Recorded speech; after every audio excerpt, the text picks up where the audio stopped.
नमस्कार, दिल्ली न्यूज में आपका बहुत बहुत स्वागत है। चलिए देखते हैं आज की 25 फटाफट काम की और महत्वपूर्ण बड़ी खबरों को। पर इससे पहले वीडियो को लाइक करना बिल्कुल ना भूलें। दिल्ली के 1675 परिवारों को मिलेगा नए साल का तोहफा। पीएम मोदी सौंपेंगे मकान की चाबी। जहां जुग्गी वही मकान योजना के तहत 1675 परिवारों के लिए नए और पक्के मकान का सपना नए साल में पूरा होने जा रहा है। दिल्ली विकास प्राधिकरण ने उत्तरी दिल्ली के अशोक विहार स्थित जेलर वाला बाग में निर्मित अत्याधुनिक सुविधाओं से लैस EWS फ्लैटों का कब्जा पात्र लोगों को सौंप दिया जाएगा। 2025 में लोगों की परेशानी होगी दूर। ग्रेटर नोएडा को मिलेगी इलेक्ट्रिक बसों की सौगात। साल 2025 में ग्रेटर नोएडा वासियों को सार्वजनिक आंतरिक परिवहन सेवा के रूप में इलेक्ट्रिक बसों के रूप में बड़ा तोहफा मिलने की उम्मीद है। बसों के संचालन की तैयारियों को अंतिम रूप दिया जा रहा है। रूटों का निर्धारण, चार्जिंग स्टेशन के लिए स्थान चिन्हित करने के बाद अब निविदा जारी करने की प्रक्रिया चल रही है। सिटी बसें चलने पर ग्रेटर नो और ग्रेटर नोएडा वेस्ट के सेक्टरों में पहुंचना आसान हो जाएगा। नए साल में मोदी सरकार का पहला फैसला किसानों को समर्पित। नए साल के मौके पर प्रधानमंत्री नरेंद्र मोदी की अध्यक्षता में कैबिनेट ने किसानों को लेकर अहम फैसले लिए हैं। कैबिनेट ने DAP खाद पर सब्सिडी और फसल बीमा योजना को लेकर किसानों को सौगात दी है। इन मामलों पर अब पीएम मोदी की ओर से प्रतिक्रिया आई है। प्रधानमंत्री नरेंद्र मोदी ने बुधवार को फसल बीमा योजना के लिए आवंटन बढ़ाने सहित केंद्रीय मंत्रिमंडल के कुछ अन्य फैसलों का उल्लेख करते हुए कहा कि नए साल में सरकार का पहला फैसला किसानों को समर्पित है। पीडीएस राशन के लिए नहीं लगानी पड़ेगी लाइन, सरकार कर रही नई व्यवस्था। जन वितरण प्रणाली दुकानों में अनाज लेने के लिए लाभुकों को जल्द ही लंबी कतारों से मुक्ति मिलेगी। विशेषकर सुदूरवर्ती क्षेत्रों के लाभुकों को कई समस्याओं से निजात मिल पाएगी। ऐसा इसलिए क्योंकि 25,000 पीडीएस डीलरों के हाथों में जल्द ही 4G electronic point of sale machine उपलब्ध होगी। फिलहाल डीलर 2G आधारित ई-पॉस मशीन से अनाज का वितरण कर रहे हैं। इससे लाभुकों सहित डीलरों को कई तरह की परेशानी झेलनी पड़ रही है। किसानों को बिना गारंटी के मिलेगा 2 लाख तक का लोन। आरबीआई ने किसानों को बिना गारंटी के मिलने वाले लोन की लिमिट को बढ़ाकर 2 लाख रुपए कर दिया है। पहले यह लिमिट 1,60,000 रुपए थी। आरबीआई ने 2010 में कृषि क्षेत्र को बिना किसी गारंटी के 1 लाख रुपए देने की सीमा तय की थी। 2019 में इसे बढ़ाकर 1,60,000 रुपए कर दिया गया था। अब किसान बिना किसी गारंटी के बैंकों से कृषि या इससे जुड़ी किसी अन्य जरूरतों के लिए 2 लाख रुपए तक का लोन ले सकेंगे। आरएसएस प्रमुख को केजरीवाल की चिट्ठी के बाद बीजेपी की आपको सलाह। भारतीय जनता पार्टी ने आम आदमी पार्टी सुप्रीमो अरविंद केजरीवाल से कहा है कि उन्हें मीडिया का ध्यान आकर्षित करने के लिए राष्ट्रीय स्वयंसेवक संघ के प्रमुख मोहन भागवत को चिट्ठी लिखने की बजाय उनसे सेवा की भावना सीखना चाहिए। इस बारे में पार्टी के राष्ट्रीय प्रवक्ता सुधांशु त्रिवेदी ने बुधवार को एक प्रेस कॉन्फ्रेंस में केजरीवाल पर जमकर निशाना साधा। बीजेपी विधायक के स्टिकर वाली कार ने इको में मारी टक्कर, 3 लोगों की मौत। फरीदाबाद में पलवल सोहना मार्ग स्थित गांव घुगेरा के पास विधायक की स्टिकर लगी तेज रफ्तार स्कॉर्पियो की टक्कर से इको कार सवार बुजुर्ग, उनके पुत्र और पुत्र वधू की मौत हो गई। आरोपी स्कॉर्पियो कार सवार यूपी के कासगंज विधानसभा क्षेत्र से भाजपा विधायक देवेंद्र सिंह का भतीजे हैं। हादसे में उसे भी चोट आई है। मौके पर लोगों को जूटता देख वह साथियों संग कार छोड़कर भाग गया। दिल्ली में यूरोप अमेरिका वाला मजा टेम्स और हडसन को भी देगी मात।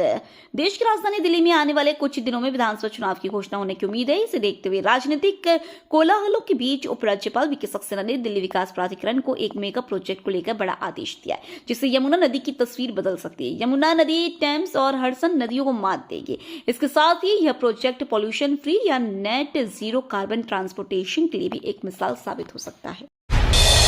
दिल्ली में फिर होगी बारिश, 30 की स्पीड से चलेगी हवा। दिल्ली में मौसम बदलने वाला है। मौसम विभाग ने अगले 24 घंटे के दौरान कोहरा छाने के साथ ही कड़ाके की ठंड पड़ने का येलो अलर्ट जारी किया है। मौसम विभाग ने सुबह के दौरान अधिकांश स्थानों पर धुंध या मध्यम कोहरा छाने की चेतावनी दी है। कुछ स्थानों पर घना कोहरा छाया रह सकता है। इस दौरान आसमान में हल्के बादल छाए रहेंगे। पूर्व पीएम मनमोहन सिंह के सम्मान और स्मारक का दिल्ली के चर्चित वकील ने किया विरोध। पूर्व प्रधानमंत्री मनमोहन सिंह के निधन के बाद उनके अंतिम संस्कार और स्मारक को लेकर राजनीति तेज है। इस बीच दिल्ली के एक वरिष्ठ वकील ने मनमोहन सिंह के प्रस्तावित स्मारक का विरोध किया है। कई चर्चित केसों की पैरवी करने वाले अश्विनी उपाध्याय ने मनमोहन सिंह की सरकार पर हुए घोटालों और कुछ अन्य फैसलों का जिक्र करते हुए स्मारक बनाए जाने का विरोध किया है। दिल्ली चुनाव में बसपा भी उतारेगी अपने सुरमा, 5 जोन में बटी राजधानी। दिल्ली विधानसभा चुनाव 2025 को लेकर राजनीतिक हलचलें तेज हो गई हैं। दिल्ली की सभी 70 विधानसभा सीटों पर आम आदमी पार्टी ने अपने उम्मीदवारों की घोषणा भी कर दी है, जबकि भाजपा और कांग्रेस भी पूरी ताकत के चुनावी मुकाबले में उतरने को तैयार है। इसी बीच बसपा ने भी दिल्ली चुनाव में अपने सुरमा उतारने की तैयारियां शुरू कर दी है। पार्टी सूत्रों की माने तो दिल्ली चुनाव के लिए बसपा उम्मीदवारों की सूची 15 जनवरी तक जारी होने की संभावना है। नए साल पर मोबाइल यूजर्स को सस्ते रिचार्ज का तोहफा, ट्राई का नया नियम जल्द होगा लागू। ट्राई ने नए साल के मौके पर सस्ते रिचार्ज का तोहफा देते हुए कंज्यूमर प्रोटेक्शन रेगुलेशन में संशोधन करने का फैसला किया है। दूरसंचार नियामक का यह फैसला देश के 30 crore 2G feature phone users को फायदा पहुंचाने वाला है। यही नहीं, ट्राई के इस नियम का फायदा सेकेंडरी सिम कार्ड रखने वाले यूजर्स को भी होने वाला है, जो केवल नंबर को एक्टिव रखने के लिए रिचार्ज कराते हैं। वॉइस और SMS ओनली प्लान के बाद से टेलीकॉम कंपनियों को सस्ता रिचार्ज प्लान पेश करना होगा। वीर सावरकर कॉलेज समेत DU की 3 इमारतों की PM मोदी रख सकते हैं आधारशिला। नवजगढ़ में प्रस्तावित दिल्ली विश्वविद्यालय के वीर सावरकर कॉलेज पूर्वी और पश्चिमी परिसरों की प्रधानमंत्री नरेंद्र मोदी आधारशिला रख सकते हैं। प्रधानमंत्री का अशोक विहार स्थित पार्क में 3 जनवरी को कार्यक्रम प्रस्तावित है। विश्वविद्यालय ने इन 3 इमारतों की आधारशिला रखने के लिए PM को आमंत्रण भेजा है। दिल्ली को इस साल प्रदूषण से मिलेगी राहत, ये नए एक्सप्रेसवे बनेंगे उम्मीद। दिल्ली के लोगों के लिए प्रदूषण किसी बड़ी आफत से कम नहीं है। साल में लगभग 40% दिन हवा सांस लेने लायक नहीं रहती, खासकर सर्दी में हवा दम घुटू हो जाती है। दिल्ली में होने वाले प्रदूषण में 40% से ज्यादा हिस्सेदारी वाहनों की है। इसमें राजधानी को नए साल में जाम से राहत मिलने की उम्मीद है। द्वारका एक्सप्रेसवे, दिल्ली देहरादून एक्सप्रेसवे और दिल्ली मुंबई एक्सप्रेसवे को जोड़ने के लिए बनाए जा रहे कनेक्टर से दिल्ली के अंदर और बाहरी हिस्से से सीधे वाहन बाहर निकल सकेंगे, जिससे दिल्ली और उससे सटे इलाकों में 60-70% तक प्रदूषण कम होगा। दिल्ली चुनाव से पहले मिलेगा न्यू ईयर गिफ्ट, PM आवास पर हुई कैबिनेट की बैठक। दिल्ली में इस साल विधानसभा चुनाव होने हैं, ऐसे में देश की राजधानी में सियासी पारा बढ़ा हुआ है। यहाँ पर बीजेपी, आप और कांग्रेस के बीच मुकाबला है। इसी कड़ी में मोदी कैबिनेट की पहली बैठक बुधवार को हुई। माना जा रहा है कि यह बैठक दिल्ली विधानसभा चुनावों को लेकर हुई है। इस दौरान बीजेपी प्रत्याशियों के नामों पर भी चर्चा कर सकती है। बैठक के बाद दिल्ली के लिए किसी बड़ी घोषणा का ऐलान किया जा सकता है। दिल्ली वासियों के लिए good news, Janakpuri Krishna park के बीच दौड़ेगी मेट्रो। दिल्ली मेट्रो से सफर करने वाले लोगों को नोएडा बोटेनिकल गार्डन से सीधा कृष्णा पार्क एक्सटेंशन तक मेट्रो सेवा उपलब्ध होगी। दिल्ली मेट्रो फेज 4 के जनकपुरी पश्चिम कृष्णा पार्क एक्सटेंशन कॉरिडोर पर 4 महीने से मेट्रो परिचालन शुरू होने का इंतजार है। अभी तक इस कॉरिडोर पर मेट्रो का परिचालन शुरू करने के लिए कोई तिथि घोषित नहीं हुई है, लेकिन दिल्ली विधानसभा चुनाव की घोषणा से पहले फेज 4 में जनकपुरी पश्चिम आरके आश्रम कॉरिडोर के इस छोटे से हिस्से पर मेट्रो का परिचालन शुरू होने की पूरी उम्मीद है। नए साल का तोहफा, सस्ता हुआ LPG सिलेंडर। नए साल के मौके पर तेल कंपनियों ने LPG सिलेंडर के दामों में कटौती की है। कंपनियों ने LPG सिलेंडर के दाम 14 रुपए 50 पैसे कम कर दिए। हालांकि ये कटौती सिर्फ 19 किलो वाले कमर्शियल LPG सिलेंडर के दामों में की गई है। घरेलू गैस सिलेंडर यानी 14 किलो वाले LPG सिलेंडरों के दामों में कोई बदलाव नहीं किया गया। कमर्शियल गैस सिलेंडर के महंगे और सस्ते होने से कई चीजों के दाम बढ़ते और घटते हैं। श्वेत क्रांति के नए दौर की शुरुआत, दूध उत्पादन को बढ़ावा दे रही मोदी सरकार। देश के 84 लाख हेक्टेयर कृषि भूमि पर चारे की खेती होती है, जो कुल कृषि भूमि का 4% है। देश में पशु चारा की खेती के लिए जमीन का मिलना मुश्किल होता जा रहा है, क्योंकि इसे वाणिज्यिक फसलों से कड़ी प्रतिस्पर्धा का सामना करना पड़ रहा है। दूसरी समस्या लगातार सिमटते प्राकृतिक चारागाहों की है। अब बंद हो जाएंगे देश में ये 3 तरह के बैंक अकाउंट, RBI ने जारी किए सख्त निर्देश। भारतीय रिजर्व बैंक नए साल से कुछ नियम बदलने जा रहा है। RBI ने बैंकिंग सिस्टम को और बेहतर करने के लिए इनएक्टिव अकाउंट, डोरमेंट अकाउंट और जीरो बैलेंस अकाउंट को बंद करने का फैसला लिया है। अगर आप चाहते हैं कि नए नियम लागू होने के बाद आपका अकाउंट बंद ना हो, तो जल्द से जल्द KYC अपडेट करवाएं, अकाउंट में न्यूनतम बैलेंस मेंटेन करें, अकाउंट को एक्टिव रखने के लिए ट्रांजैक्शन करते रहें। एलन मस्क ने ट्रम्प के साथ मनाया नए साल का जश्न। नया साल शुरू होने की खुशी में पूरी दुनिया जश्न मना रही है। टेस्ला के CEO एलन मस्क ने भी खास अंदाज में 2025 का स्वागत किया है। मस्क बीते मंगलवार की रात मार-ए-लागो में अमेरिका के नवनिर्वाचित राष्ट्रपति डोनाल्ड ट्रंप के साथ न्यू ईयर ईव पार्टी का आनंद लेते हुए दिखे। इस मौके पर मस्क ने अपने बेटे एक्स के साथ डांस भी किया है, जिसका एक वीडियो सोशल मीडिया पर खूब वायरल हो रहा है।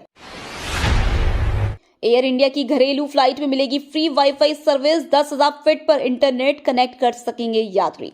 नए साल पर विमान कंपनी एयर इंडिया ने बड़ा ऐलान किया है। कंपनी अपनी डोमेस्टिक उड़ानों में भी वाईफाई सर्विस शुरू करने जा रही है।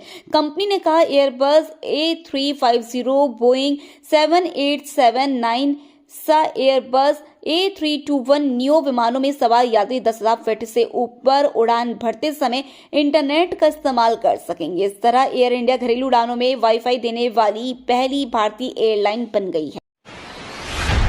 नए साल पर बीजेपी नेता वीरेंद्र सचदेवा ने केजरीवाल को भेजा लेटर। दिल्ली में चुनाव से पहले राजनीतिक दलों के बीच एक दूसरे पर हमले तेज हो गए हैं। चुनाव से पहले आप प्रमुख अरविंद केजरीवाल की एक के बाद एक घोषणाओं को लेकर बीजेपी पहले ही आक्रामक रुख अपनाए हुए है। इस बीच नए साल के पहले दिन पार्टी के दिल्ली प्रदेश अध्यक्ष वीरेंद्र सचदेवा ने अरविंद केजरीवाल को एक लेटर पोस्ट किया। इस लेटर में नए साल पर संकल्पों का जिक्र किया गया है। दिल्ली में रोज पकड़े जा रहे अवैध बांग्लादेशी। दिल्ली में आगामी विधानसभा चुनाव को देखते हुए एलजीबी सक्सेना के आदेश पर पुलिस ने अवैध बांग्लादेशियों के खिलाफ एक बड़ा अभियान चलाया है। इस अभियान में रोज कई अवैध बांग्लादेशी पकड़े जा रहे हैं, जिनको बाद में बांग्लादेश भेज दिया जाता है। दिल्ली पुलिस ने अवैध रूप से रह रहे विदेशी नागरिकों के खिलाफ चल रहे अभियान में दक्षिण पश्चिम जिले से 11 और बांग्लादेशी प्रवासियों को विदेशी पंजीकरण कार्यालय के जरिए उनको बांग्लादेश वापस भेज दिया है। 15 सीटों पर आप, बीजेपी और कांग्रेस के बीच होगा त्रिकोणीय मुकाबला। दिल्ली में होने वाले विधानसभा चुनावों में आप, बीजेपी और कांग्रेस के बीच कड़ा मुकाबला होने वाला है। चुनाव 1 महीने बाद होने की संभावना है। आप पिछले 2 चुनावों में जीत हासिल कर चुकी है, जबकि बीजेपी अपनी स्थिति सुधारने की कोशिश में है। कांग्रेस, जिसने 2015 और 2020 में आपके हाथों अपनी जमीन गंवा दी थी, दिल्ली की राजनीति में फिर से पैर जमाने की कोशिश कर रही है। तीनों पार्टियां चुनाव प्रचार में पूरी ताकत लगा रही है और कम वोटों के अंतर वाले सीटों पर विशेष ध्यान दे रही है। नए साल पर दिल्ली में कटे 4,583 चालान, शराब पीकर टल्ली मिले 558 लोग। नए साल के जश्न के दौरान ट्रैफिक पुलिस ने राजधानी दिल्ली में कई जगह विशेष नाके लगाकर चेकिंग की। पुलिस ने इस दौरान कुल 4,583 वाहन चालकों के विभिन्न नियमों के उल्लंघन के लिए चालान काटे, जिनमें 558 वाहन चालक शराब पीकर गाड़ी चलाते मिले। 35 लोगों पर खतरनाक तरीके से गाड़ी चलाने के लिए जुर्माना किया गया। 205 वाहन चालकों को गलत साइड ड्राइविंग के लिए चालान थमाए गए। 35 मोटरसाइकिलों पर 2 से ज्यादा लोग सवारी करते मिले। 648 बाइक चालकों ने हेलमेट नहीं लगाया हुआ था। ये तो थी आज की बड़ी खबरें। रोजाना ऐसी ही सबसे पहले अपडेट पाने के लिए चैनल को सब्सक्राइब करना बिल्कुल ना भूलें। धन्यवाद।